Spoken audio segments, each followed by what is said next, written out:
મગફળી ખરીદીના બંધ કેન્દ્ર મુદ્દે TV9ના અહેવાલનો પડઘો સંભળાયો છે। આવતીકાલથી જૂનાગઢ યાર્ડ ખાતે મગફળી ખરીદી સેન્ટર શરૂ કરાશે। પ્રાંત અધિકારીએ બેઠક યોજી ખરીદી શરૂ કરવા મુદ્દે ફેંસલો કર્યો છે। 10 ખેડૂતોને ખરીદી માટે આવવા મેસેજ કરી દેવાયા છે। TV9 દ્વારા ખેડૂતોની રજૂઆત મુદ્દે તંત્ર પાસે માંગવામાં આવી હતી માહિતી।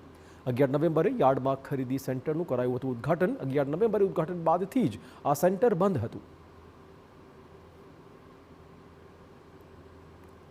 અત્યારે સોયાબીન, મગફળી, અડદ, મગ કોઈ પણ પ્રકારનું જૂનાગઢની અંદર ખરીદી ચાલુ નથી કરવામાં આવી। એટલા માટે આજે રજૂઆત કરવામાં આવી છે। કારણ કે ખેડૂતો પોતાનો માલ વેચવા માટે માર્કેટિંગ યાર્ડમાં જાય છે, પરંતુ ટેકાના ભાવનું કેન્દ્ર ન હોવાને કારણે ખેડૂતો નીચા ભાવે ખુલ્લી બજારમાં આ માલ વેચે છે, જેનાથી ખેડૂતોને ખૂબ મોટું નુકસાન ભોગવવું પડે છે।